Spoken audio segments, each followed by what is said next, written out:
Welcome to the Heroes of Cosplay Sanctuary podcast. This is your host, Scotty B. And in this week's episode, we are talking about making an impact in cosplay.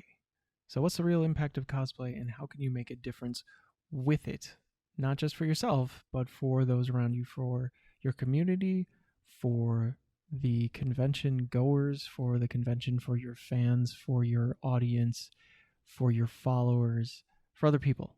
How can you make a difference? So I did spend an episode talking about how cosplayers aren't role models, but as a spin to that, you can become a role model. Like, it is part of being a cosplayer and giving back is actually becoming that role model for children, for other people, for peers, to inspire them to become more than just someone who makes and creates, but someone who also inspires through creating, who inspires through their efforts with cosplay. You can volunteer. You can certainly make cons more about other people than yourself. So not maybe just going to hang around with your friends, but to actually be in contact with your fandom, be in contact with the people above you and below you, for lack of a better term. So maybe not below you, but the people who are following you, the people who are more mainstream with you, and above you being the people in the industry who you look up to, who are your fan, so that it can be more about you. So let me go back to the part where I talk about volunteering, or just mention that. So what can you do as a cosplayer to make a difference? Well, it's becoming more and more a request from local community, or with local community outreach, is to offer to these different municipalities or different hospitals and events and even comic book little shops and things like that, is to be a cosplayer and to show up for these things and volunteer your time to help the community. So you're either raising money, or there's a cause, or it's for a brand, or it's for a particular opening or grand opening or ceremony or something like that, where you are in cosplay and you're showing up for the kids, or you're showing up for an event of some kind, or you're raising money for something. It's a charity event, and that's you volunteering in the name of cosplay. And it's becoming more and more of a thing to have the people who create in that space to be a part of these events, because not only is it more beneficial for, I think, the kids because they can relate to it better, for the people who are involved with it because they can relate to it better, but it's also just a nicer way because you're a little bit closer to that space. So what I mean by that is, if you try and approach a celebrity as an organization that's possibly not really looking to budget a ton towards having somebody come in and be that influencer or be that inspiration for that group, that you can be looking at a pretty hefty bill to bring somebody like that in, or that there'll be a lot of stipulations, or there'll be a lot of rules, or that you have to have security and all these other weird things that can come up when you look at someone who's high level, or even bringing in like a band or a music group or something like that. But when you go to the community itself, either from them reaching out to you or the other way around, that you find those people who exist inside of the cosplay community that want to give back, that goes a long way for both the cosplayer and for the people who are involved in that event. So I congratulate any cosplayer who will volunteer their time to any local group or support group or hospital or community center or anything like that to give back. So that, to me, is making an impact as a cosplayer. So another part of that, aside from making all of the cons and having the conventions be about how you pay for your booth and how you sell your name, your brand, your merchandise, and you can instead offer your knowledge and your insight into the industry for free, or as part of a panel through any number of your media choices. So like if you're in YouTube, or if you're on Instagram, or if you are in any of the really big mainstream places, or even Twitch, that you can use those spaces to provide information for people in your space, for people who want to know more about cosplay, about how to create a costume, or how to create something out of foam, or how to paint, or how to draw, or how to sketch, or write, or any of those things. That you have talent, that you have a skill, that you can share with other people, and you can do it. So there are things that you can talk about at length if that is something that you feel that you want to do, or at least when you are at conventions, that you can offer these things in conversation, or even as part of the event, depending on how you've scaled your cosplay, that people will approach you and ask you to be that resource or to be that expert. So that would also be a way for you to make an impact with cosplay, and it's really not that hard. So, when you do that and you can collaborate with other people, that you do that for a cause, that you do it without politicizing it, that you do it not just for more views and more likes, just more for yourself, but that you do it as a collaborative process for those involved who also think like you and want to help the community, want to help other people that are involved with this space, that are involved with the conventions, that it's all about positivity and growth and learning rather than about becoming more well known or making it in some way. So that's always a really great benefit. If you're really good at something, if you have a lot of skills and you are using those powers for good, you are rewarded for that. That people are seeing what you do, that they're seeing how great that you are, and that they want to support you, that they want to support what you're about, and that it's genuine and it comes from a good place. So that is you using your powers for good and keeping in mind things like your message and the people that you reach. So there's a lot of things going on, and that everything that you build kind of works towards that, or works into that message and into that audience. So there's a lot of consistency in everything that you do and in everything that you are. And I guess I can say that really in my head, there are two different kinds of cosplayers in these sorts of spaces. There is cosplayer A, who is a cosplayer that is known for one particular or a couple of particular cosplays. So very much like a sketch artist for a group. So like Saturday Night Live,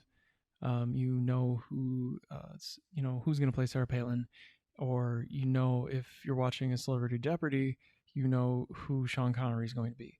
That these are just characters that are iconic, that stick out, that these people are known for portraying. So you look for that every time that you see them. So that's cosplayer A. Cosplayer A is the cosplayer who is always known for that character or characters. I guess we can say like the Cumberbatch, if you've ever seen him. Very cool cosplayer, very accurately Benedict Cumberbatch. Everything that he does, all the cosplays that he is known for, are all just mirrors of Benedict Cumberbatch. Everything that he's done, Sherlock, Doctor Strange, even characters from, I think it was Khan in Star Trek. But any of the characters that Benedict Cumberbatch has been, he has embodied and done a really great job with. So that would be like an example of a cosplayer who goes down one path and is known for a few different cosplays. There's another type of cosplayer who is known more for costumes in general, for creating and doing a variety. Like every time it's something different. So they're always creating a new cosplay versus just having the same one and becoming known for that single cosplay that they are known for being them, for that person, and for the many characters or any character that they might decide to portray. So it's totally different way of cosplaying versus the other person who's just, these are the three characters that I want to get involved with. These are the few cosplays that I really want to get good at and characterize. Versus someone who just keeps moving on to the next one and going, oh, well, which one can I do next? What can I do next? Who would be the next one that would make more sense for somebody to want to do. I have a long list of cosplays for myself, things that I want to get to. A lot of them are very general, or characters that I don't believe have like a really strong definition or a set of characteristics, because I'm not somebody who just looks like all of these different celebrities, and I don't look like all of these different characters. So I'm very careful about picking the exact person. And neither way is wrong. So, and know that the impact that you make can be small or large. It doesn't have to be huge to make an impact. It can impact one person, and that person can be yourself. So even if you're impacting yourself, you're still making a difference in a life. So that's part of having an impact. That's part of making a difference, moving the needle, whatever you want to call it. And that is something that's meaningful to me. So when I create this podcast, does it help anyone? Has anyone listened to the cast? Well, yes, people do listen to the cast, but first it helps me with my skills and with things that I need to do to get out of my comfort zone. So all of the information that I give you can be something that helps you, that inspires you, that encourages you to continue on, to go in a different direction, to explore things that maybe you just weren't thinking about with your cosplay. So that becomes something that makes a difference in people's life. So, you can raise money for a charity, or you can be an advocate, whatever you want to do. There can be things that, you scale to reaching a huge audience, that it's a really big, you can even run donations for disasters if that's something that really appeals to you, resonates with you. Just bearing in mind that it's really hard to give and give and give and give from one person, but that you wouldn't. That's not really the expectation. The expectation is that you have sets of, or different things that you feel strongly about, that you have causes that you want to take up and make people aware of. Not necessarily that you are collecting money, or that they always have to give money as the end result of all of this, but just that they are that you are building awareness and using your influence to reach people, to make them aware, and to help them, and that it is from a good place, not just a place that only helps you, only gets you somewhere further, that it's really about bringing everyone else up right along with you. Part of the important part about doing any of this for me is that anything that I do, any outreach that I have, when I do finally get all in on this, that it's going to be going out into a space where it's more important to help other people than it is to provide something for myself. So bear in mind, when you want to make an impact with cosplay, or really with anything else, it can be very rewarding, but it can also be very draining. So you can get burned out very quickly when all you do is try and help other people, and you try to make a difference in everybody else's life, and you don't spend enough time focusing on yourself. You don't have enough resources yourself, which is your energy, your time, your resources, money, all those good things. If there's not enough coming into you, then you can't really be of much help to anyone else. Leaders eat last. Simon Sinek says that. Very interesting speaker and motivator. If you've ever heard him, you can find him online. Just Google Simon Sinek, Sinek, and you can find him online in his books, starting with Why, Find Your Why.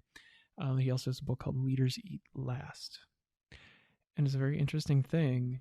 A parent or a commanding officer will always be last. They'll always have the person in front of them eat first. So if you're a military leader and you're in charge of a group, that your battalion or all of the soldiers are eating first, and you're going to stand at the back of the line and get your food last, because that is your duty of care. Parents are the same way. Parents generally don't let their children starve. They will feed their kids first before they eat. And that's really important. Remember that when you do things like that, if you only give and you never receive, and there's nothing coming into you, that you're not going to be much help to those people for very long. So you have to be very careful with that and run a balance that, yes, you might put yourself last, but you do have to be somewhere on that list. You have to be, even if you're at the bottom, you still have to be on the list, because if you don't give anything to yourself and you're only giving, you will burn yourself out. You will stop, and then you're not going to be much help to anybody. You'll burn out. You won't know what kind of content you want to make. you'll quit. If you're just a regular person, how can you support or promote? Let me put that another way. If you're just a regular person, everybody's a regular person. But what if you're not somebody who really wants to go all in and invest in cosplay? You're somebody who is on Instagram, or you're somebody who goes to conventions, or who really enjoys all the fandom, but really you don't want to dress up every weekend or build a bunch of costumes or feel that you really have the resources to do any of that. You can always pick your favorite cosplayer, figure out a way to support them in some small way, or you can find the causes that they represent or the charities that they also look to donate to, and you can donate to those charities too. So there are ways to, even when you aren't a cosplayer, and even when you're just a fan of someone who cosplays or a fan of the industry, to give back. And it doesn't have to be in a huge way. Like I said, that the first person that you can give to is yourself in those cases. So don't forget about you, but that when you are looking at a bigger picture, that other people do come first in many cases. So you have to be very careful about how you run it, that it's not all just about PR and image, that these really are things that mean something to you for what you do. So your life's work, or whatever it happens to be, that you build all of these things with passion, and you develop all these things, and you produce videos, or you produce cinema, or that you're reenacting full scenes from comic books or from movies, or you're putting together a bunch of TikToks, or whatever it is that you want to do, that there is something left for you in all of that so that you can continue to do it. Even Disney. Why does Disney make movies? They don't make movies so they can make billions of dollars. They make movies so that they can provide entertainment, that the entertainment provides income, so that they can make more movies. So it's really just about the perpetuation of everything, that if they make stuff that no one likes, people stop going, they can't make any more movies, the end. They want to ensure that they make higher quality things so that you keep going, so that you keep buying, so that they can make more. And that's as easy as it has to be. And that's where it generally is for cosplay, is, we create cosplay, we produce at scale in media, and that in order to continue to do it, that there has to be something coming in either for it or alongside of it so that it can continue to happen. So we hope to have a lot more episodes of Heroes of Cosplay Sanctuary podcast. And certainly at this point, I'm not holding my hand out or anything like that. I don't even have a way for you to donate to the podcast if you wanted to. So right now, it's all 100% to you and 0% to me. But stay tuned as we continue to build and we get into more video and more building, scaling. There's so much more to come. And I hope there is for everybody out there listening too, that you really are excited about what you do and about what you can give and what kind of an impact that you can make with cosplay versus just collecting likes and getting more followers. So I really hope that there's a lot out there for you. And again, this is Scotty B, and thanks so much for listening. I will be here again next week, so please tune in then. Thanks.